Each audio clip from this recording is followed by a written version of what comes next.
আমরা এখন বাঁকুড়ার দিকে রওনা দিচ্ছি।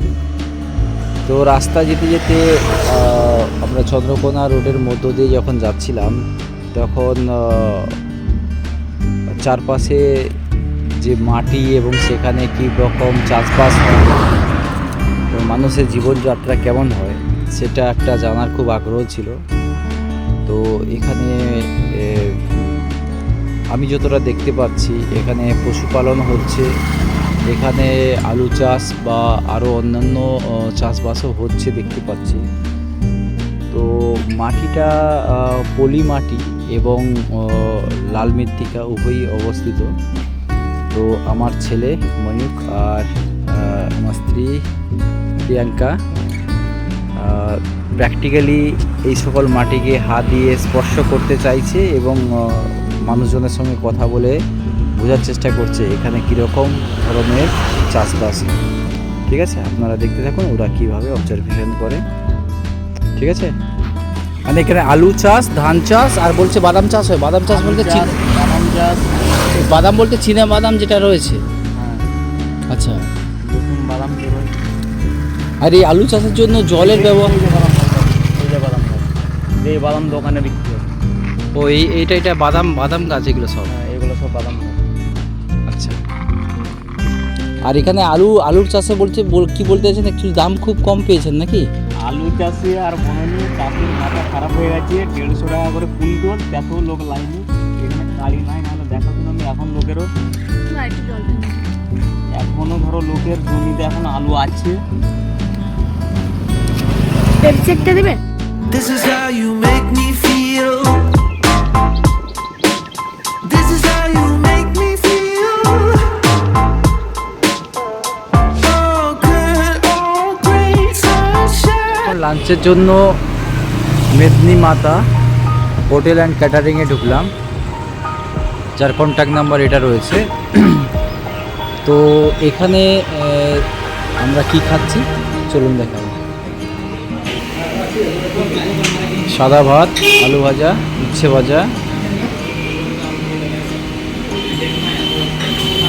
আর ইঁচড়ে তরকারি, আলু পোস্ত, ডাল আর মাছ, টোটাল 80 টাকা। আমার মিসেস মন দিয়ে খাচ্ছে, কিন্তু ছেলে কোন দিকে থেকে খাচ্ছে। খুবই সস্তা এবং খাবারের কোয়ালিটি যথেষ্ট ভালো। গড়বেতার বাংলা গ্র্যান্ড ক্যানিয়নের কাছে বা গিরিখাতের কাছে আমরা পৌঁছাতে পেরেছি। তবে রাস্তার চারপাশে শুধু কাজুর গাছ। এখন কাজু ফলটা এখনও পর্যন্ত পাকেনি, কাঁচা অবস্থায় রয়েছে। তো আমার ছেলে লোভ কন্ট্রোল করতে পারছে না, তার জন্য কাজু গাছে উঠে দেখছে।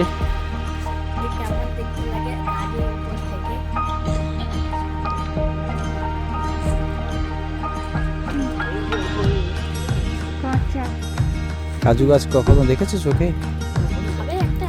কাজু তো এই না, তো হবে কাজু না। দেখছি, কিন্তু কাজু যে কাঁচা অবস্থা এরকমই দেখতে লাগে ভেতরটাতে। তাও দেখি না, কাঁচা খাওয়া যায় না, কাঁচা কি এমনি কাজু তো মানে যখন মিষ্টি লাগে। দুপুর 2টো, আমরা এখন গনগনিতে আছি। এখানে 76 না 78টা সিঁড়ি বললো, এই সিঁড়ি ভেঙে আমরা নিচে এই গিরিখাদের মধ্যে প্রবেশ করব। আর সামনে শিলাবতী নদী, এটাকে দেখব। এই নদীতে বর্ষাকালে এমন পরিমাণ জল বৃদ্ধি হয়ে যায় এবং দেখতে পাচ্ছেন এটা একটা অগভীর নদী। তো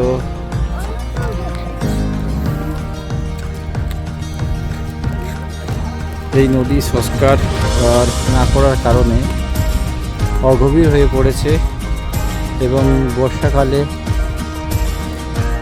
এই নদীর দুপার বরাবর সব বন্যায় ডুবে যায়।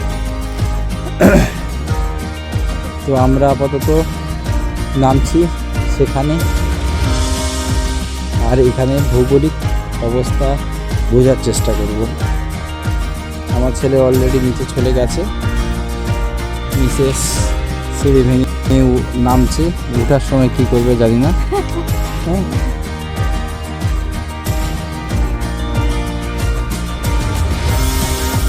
কেমন লাগছে তোমার? ফিল করতে পারছো?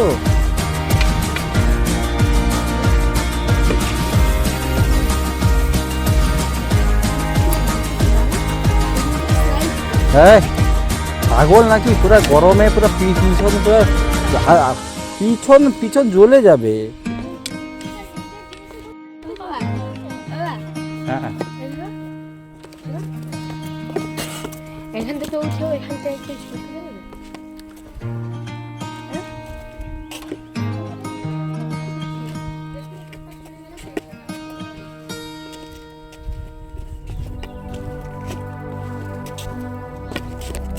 এই লাল রঙের মৃত্তিকাকে আমরা ল্যাটেরাইট মৃত্তিকা বলে থাকি। তো কোশ্চেনটা হচ্ছে এটা ফরমেশন কিভাবে হয়। তো এইখানে এসে যেটা ফিল করলাম, দেখুন আমরা সাধারণত জানি ক্রান্তীয় অঞ্চলে প্রচণ্ড বৃষ্টিপ্রাপ্ত হয় এবং এখানে টেম্পারেচার অনেক হাই থাকে, ফলে উচ্চ তাপমাত্রা এবং প্রচণ্ড পরিমাণে বৃষ্টি ঘটলে শিলার রাসায়নিক পরিবর্তন হয়ে যায় এবং এই যে দেখতে পাচ্ছেন বালি, সিলিকা এবং এর মধ্যে চুন রয়েছে, যেটা অপসারিত হয়ে গিয়ে উচ্চ মাত্রায় আয়রন ও অ্যালুমিনিয়াম অক্সাইড জমা হয়ে যায়, ফলে মাটির রং লাল আমরা দেখতে পাই। তো এই পুরো জায়গাটা দেখলে বোঝা যাবে স্পষ্ট।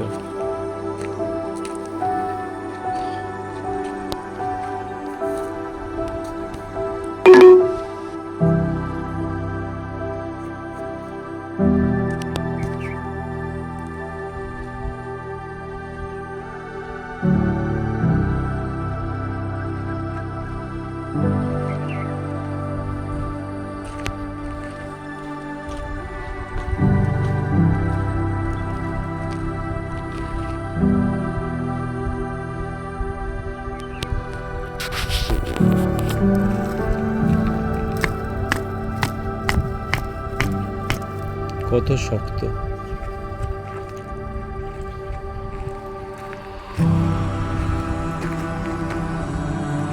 পুরো একবারে লোহার মতো শক্ত। পলিমাটি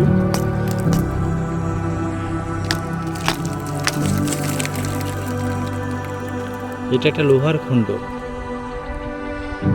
এগুলো সমস্ত লোহার স্পেস। তো ল্যাটেরাইট মৃত্তিকাতে বেশি পরিমাণে লোহা পাওয়া যায়। এই মাটিগুলোকে নিয়ে পরবর্তীকালে এখান থেকে আমরা সব বিভিন্ন রকম প্রসেস করে লোহা তৈরি করি।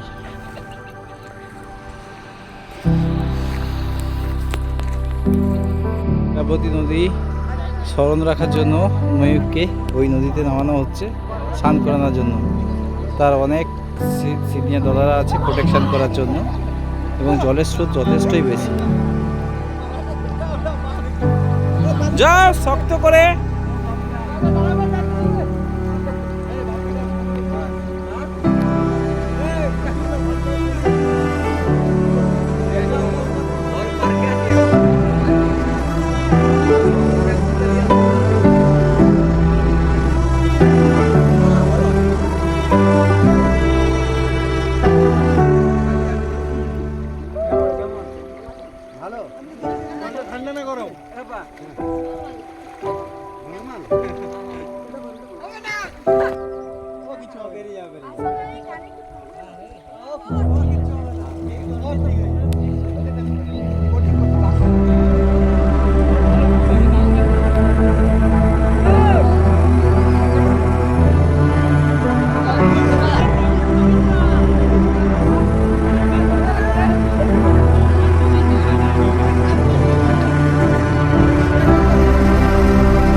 গ্রীষ্মকাল শুরু হয়েছে, তো শিলাবতী নদীতে জলের স্রোত যেভাবে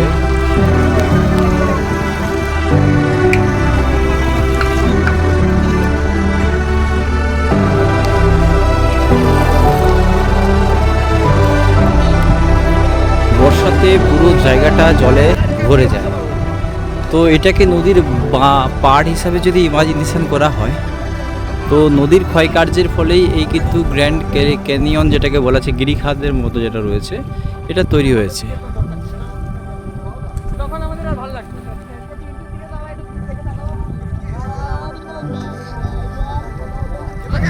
প্রথমে ভাবছিলাম এটা কোনো অগ্নুৎপাতের ফলে সৃষ্টি হয়েছে, কিন্তু মনে হচ্ছে এটা অগ্নুৎপাতের প্রভাব হলেও হতে পারে আগেকার দিনে, কিন্তু এটার শিলার পরিবর্তন হয়ে প্রায় পাললিক শিলাতে পরিণত হয়ে গেছে।